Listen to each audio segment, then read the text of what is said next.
Welcome back, WNST, Towson, Baltimore. And Baltimore Positive, we are positively getting into baseball.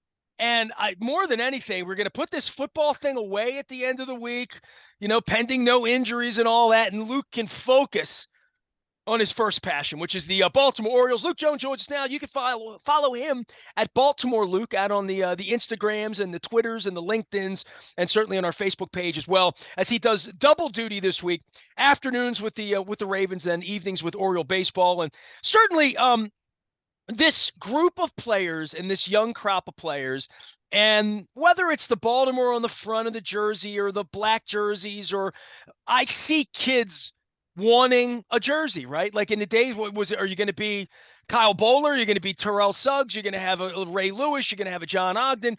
Certainly the Adley Rutschman thing is there. And you would say that Kowser's coming and Holiday's coming, and they have the Rodriguez, they have all these guys coming.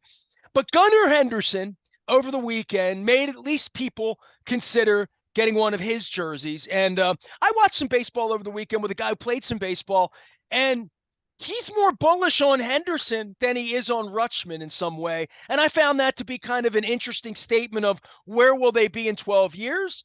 Well, I don't know if you would have measured Matt Wieters versus Nick Markakis, I guess back in the day, and say who would have numbers, who would make the most money, whatever.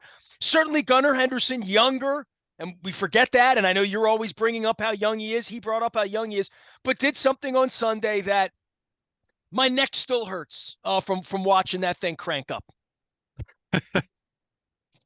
That was a mammoth shot. It really was. And I say that having seen the home run that Shohei Ohtani hit in Baltimore a few weeks ago that almost landed in Boog's Barbecue out in right center field. So I've seen plenty of impressive home runs at Camden Yards, and to rank them, I can't say that Gunnar Henderson's shot on Sunday was the most impressive, but it was certainly one of the more impressive ones I've seen at Camden Yards. I mean, 462 feet. I think the exit velo was 113.8 miles per hour. I mean, he clobbered that ball. So, and me being the Marvel nerd that I am, Nestor, they handed out the Adley Rutschman Captain America bobblehead on Saturday.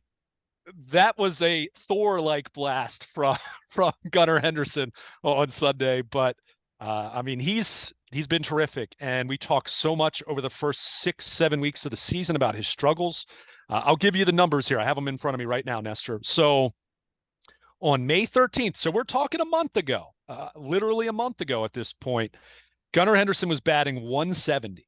Not 198, not 204, 170.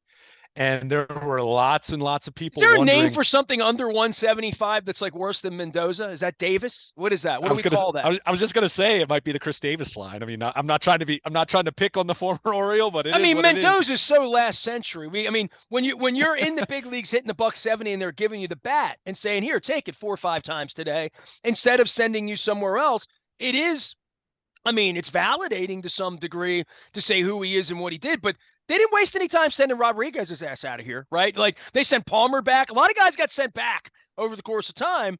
Henderson kind of, hung in and rode the wave around Preakness time, right? Well, you have that, and it is a little bit different when you're talking about a starting pitcher. When you get knocked out of a game early, I mean, that compromises your bullpen, not just for the rest of that game, but for the next few days. So it is a little more complicated with a pitcher. But the thing that I kept talking about was what, Nestor? He was batting 170. What was the but that I kept? He was making hard contact. Well, not just that, but at that point in time, he still had a 341 on base percentage. So he was still finding ways to contribute, even though the batting average was ugly as could be. He was still getting on base, and we know how important that is. And that's a Moneyball thing, but it's not just a Moneyball thing. That was an Earl Weaver thing back in the day. Earl didn't want to bunt. Earl wanted to play. For the big inning, he wanted to play guys getting on base. And you also look under the R and see how many times he's scored because he's gotten on, and that's in this offense. That's what this is about, right? Exactly. So my point wasn't that a 170 batting average was okay. The point that I was making there was this is a kid that is still finding ways to contribute, even though he is struggling when he's swinging the bat. He was striking out a lot, and he was struggling. You're batting 170. There's no way to sugarcoat that. It's rough. However, since then, so we're talking roughly a month since then, you're talking about someone who's batted over the last month 321, 361 on base percentage. So he's not walking quite as much. What's that telling you? He's being a little more aggressive in the count. I think young hitters who have a great command of the strike zone, while it bodes well for their long-term game, their long-term prosperity, I think they can get into a habit of maybe they're a little too selective and they're letting some good pitches go by. And then you get yourself into some unfriendly counts, and that puts the pitcher, especially in this day and age, when you have guys who throw so hard, guys who have such good breaking stuff, really put you at a disadvantage. And I think Hunter or Gunnar was kind of having some of those problems. And I think when Adley Rutschman runs into some issues, even though they've been, not as dramatic, I think there are times where he could probably stand to be a little more aggressive at times. You love the plate discipline, but at times it does behoove you to swing early in the count because the best pitch you might get might be the first one. So we've seen a different approach from Gunnar Henderson in that regard. So he's put up 1,000 OPS over the last month, 6 home runs, 5 doubles, 14 RBIs. As I mentioned, 5 walks over that time. So not as many walks for the short term, but we've seen him hit the ball with such authority. And it's hard to walk when you go 3 for 5. Sure, exactly. And look, I love walks, but I love extra base hits a lot more than that. Let's be clear, as a money. So does the guy with the goggles out in left field. No question. So to see him, what he's done, to see what he did in San Francisco. Remember, he hit the big home run on the Friday night against the Giants, first game of that series. To see him do what he did in the finale against Milwaukee. And then he's won a couple games for them since the last time you and I got together, literally. Absolutely. So for him to do that, it's a reminder of the talent that's there, and a reminder of, and it's interesting you mentioned the conversation you had over the weekend. I mean, if you ask me who's going to be a better player a decade now, the next 5 years, that's a different discussion. But a decade from now, well, Gunnar Henderson's younger. He's 4 years younger than Adley Rutschman, and he plays while.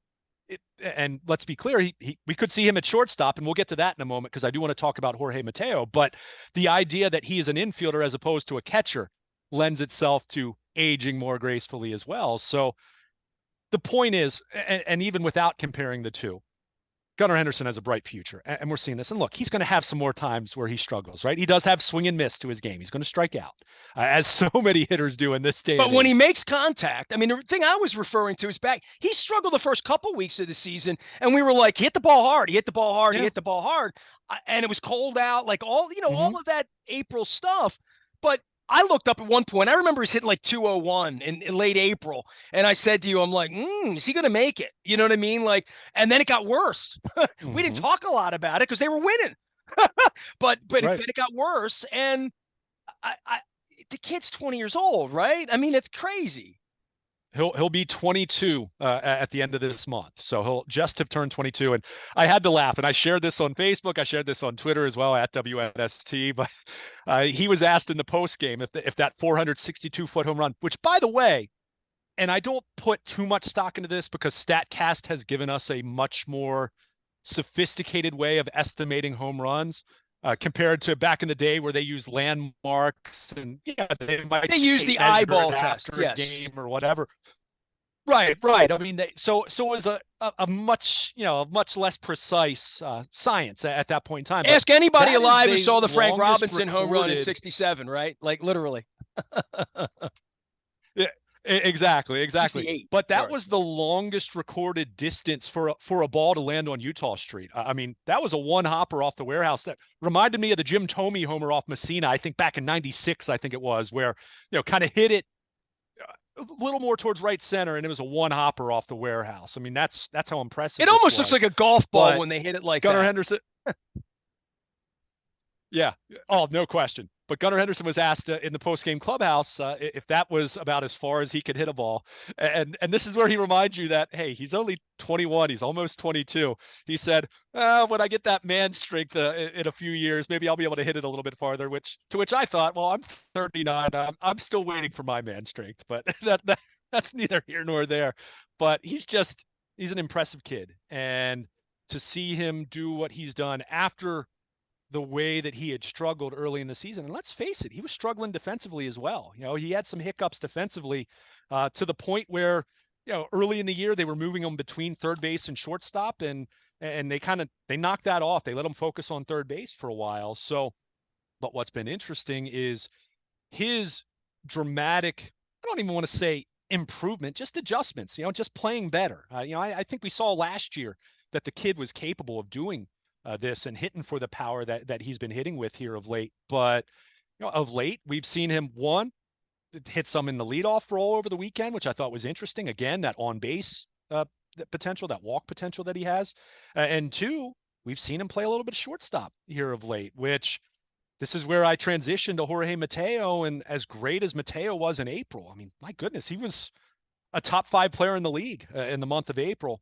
Well, he has a 350 OPS since then. Not on base percentage, not batting average. He has a 350 OPS since then. He's been batting 147 since May 1st. So with Henderson doing what he's done, with Mateo struggling to the degree that he has, and I'm not saying give up on Jorge Mateo right now, but at the same time, he's got to start swinging the bat better. Even with his defense, even with his speed, he's been unplayable. That's how bad he's been offensively.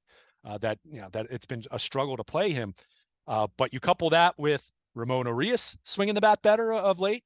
You still have Jordan Westberg, who is doing everything he possibly can at Norfolk. I mean, go look at the numbers he's put up over the last calendar year at AAA. I mean, the guy's put up amazing numbers. He's doing everything you can to get a promotion. You consider all those factors, I wouldn't be shocked to see Gunnar Henderson continue to play some shortstop. I mean, he's not the amazing Gold Glove caliber defender at short that Mateo is, but he can defend there. I mean, he absolutely can. So if he's going to give you that kind of offense and Mateo's going to continue to struggle the way he has, I think it'll make things interesting here to see what they do, at least over the next few weeks. But, to bring it back to what Henderson has done, I mean, this is why you have to be patient with young players. And this is the difference. And I don't mean this as a knock on Adley Rutschman. Adley Rutschman's 25. He played college baseball. He played college baseball at an elite level. He was the 1-1 pick. Gunnar Henderson was a high school kid. He was the end of the first round, kind of that sandwich pick guy. So for him to do what he's done, you see the upside, you see the age, you see how much better he's already getting. But I think he is also really a testament. And Mike Elias made this comment, I think it was last August when he said this, that Gunnar Henderson was really kind of the flagship guy for them as an organization, as a player development department. They developed this kid. Adley Rutschman didn't need a whole lot of developing when the Orioles drafted him. He probably could have played the majors right there and then if he had to, if the Orioles weren't in a position where they didn't want to start his clock. He probably could have played within a year in the majors, let's say, at least. Gunnar needed some developing, but boy, it's come on quickly, and he has been so good. And really seeing him, not just the home run that he had on Sunday, which was such an impressive blast, but he's been doing it for a few weeks now, where hitting the ball with authority and just he's been one of their absolute best players these last few weeks. And as we mentioned, it's won them a couple games here over the last 10 days that they wouldn't have won without him. Luke Jones is going to be doing all things Ravens, and you can follow him out at Baltimore Positive and out on social media as well at Baltimore Luke, as well as all things Orioles. As we sort of we're about to put the Ravens away for a little bit. They'll come back out, and it'll be interesting to see where they are in August. I saw Roquan Smith down there trying to throw strikes off the mound, crossing sports and whatnot, but.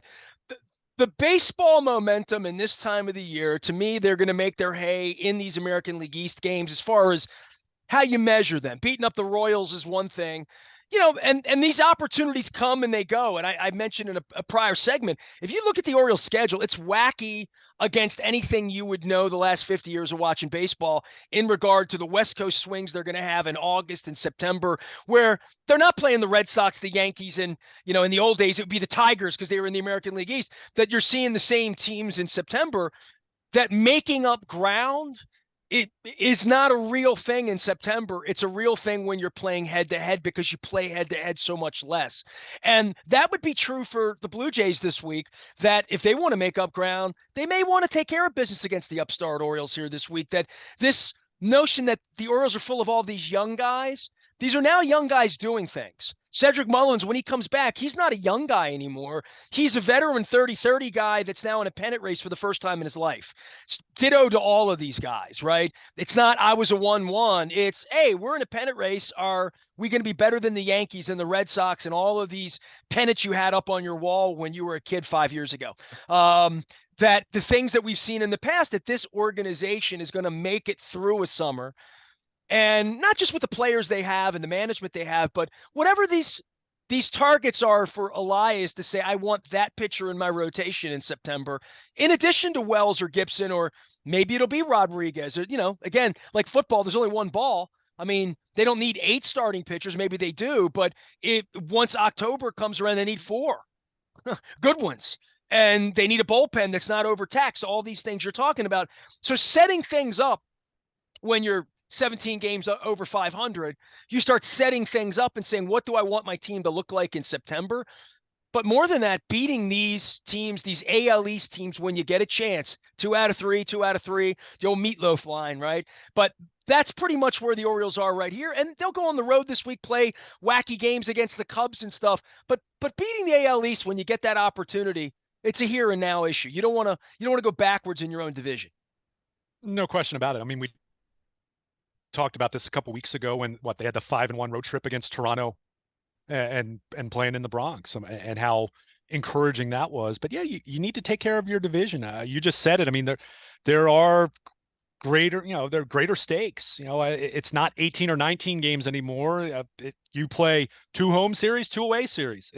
There's not a whole lot to it in that regard. So as much as you look at that and say, okay, that's better because you don't have to play the Rays quite as much. You don't have to play the Yankees quite as much, although certainly the Yankees with Aaron Judge being on.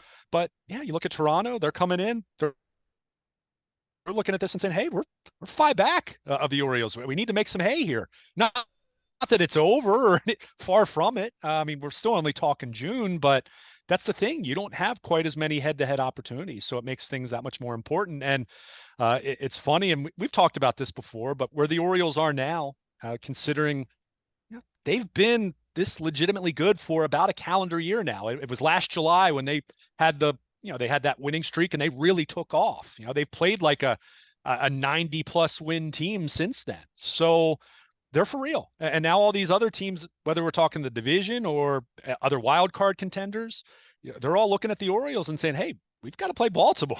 They're really good. So it is fun in that regard. But, something you mentioned as you were kind of talking about as we get into the summer, and we'll talk about the trade deadline plenty, and there's so much that goes into that. But it isn't just that. And you said something interesting, that you don't need 8 starting pitchers. And I understood what you meant by that, that literally you're not going to have 8 guys in your rotation, but you do need 8 starting pitchers. And how that factors in is, yes, health and effectiveness being a huge part of that. But also, you get into September and October, and if you're in a position where you're not scratching and clawing just to get in as the final wild card, but you kind of know you're going to be in, whether you're not even talking about the division. Let's say Tampa wins the division because it feels like they're going to win the division, but let's say the Orioles are in that top wild card spot, for example. You start thinking about what October is going to look like. So you want 7 or 8 starting options. Why?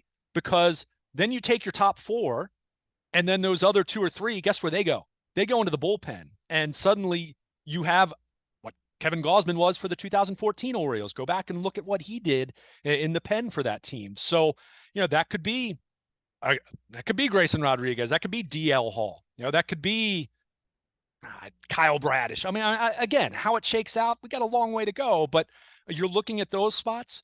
And even on the position player side, as much as we've talked about Ryan O'Hearn being a good story and how well he's played, we've talked about Josh Lester, career journeyman minor leaguer who's gotten a little more than a cup of coffee, and he's helped the Orioles win a couple games here.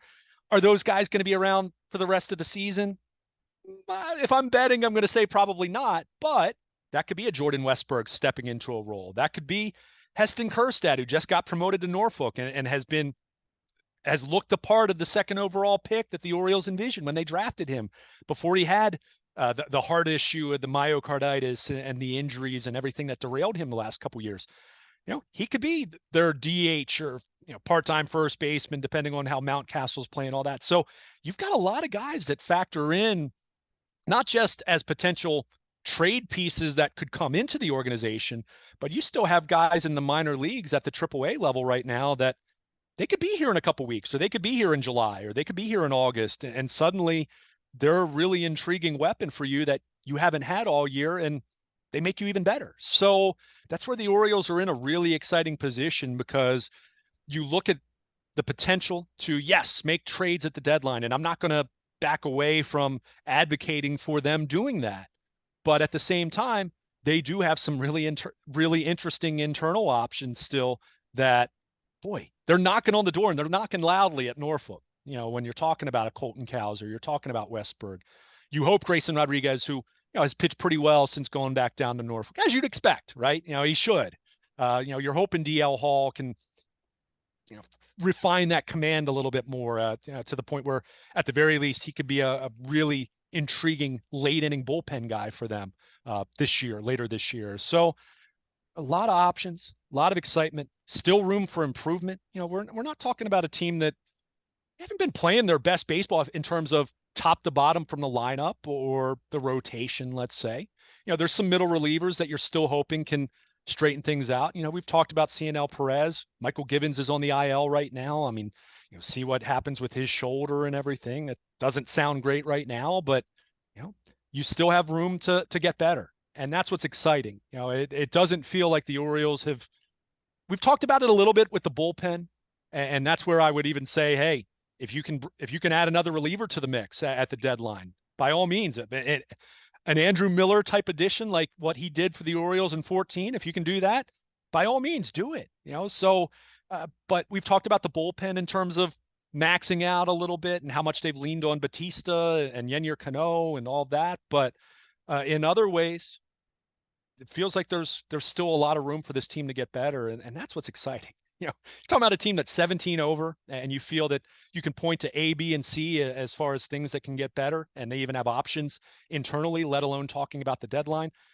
That's when you have the potential to have a really, not just a fun summer, but potentially a fun autumn. And that's really what this is all about at the end of the day. A new day in Oriole baseball. Luke Jones is there to chronicle it all at Oriole Park at Camden Yards. I'm going to get the sunshine shot out behind me. We're doing the Maryland Crab Cake Tour out on the road. We'll be at Spirits West next Thursday. We are kicking it off all summer long. We're doing 25 oysters in September to celebrate our 25th anniversary. We'll be kicking it off with the Maryland Lottery, as well as our friends at Window Nation, 866-90 Nation. We'll be doing that at Costas on August the 3rd. That is our 25th anniversary. It'll be 25 years to the day where we had the basement full of food at the radio station and welcoming people in for the first ever sports radio station. So I'll be spiking the ball on that a little bit on August 3rd. Then on August 4th, we'll be at Drug City, kicking off a month-long celebration in August. And hopefully, healthy football, which we hope we have this week in training camp, as well as bad fake football in August and real baseball happening in August as well. I am Nestor. He is Luke. Make sure you're following him out at Baltimore Luke from Owings Mills to Camden Yards all week long. And you can follow me anywhere the interwebs take you. Ness at BaltimorePositive.com. I am Nestor. He's Luke. We are WNST, AM 1570 Towson, Baltimore. And we never stop talking Baltimore positive.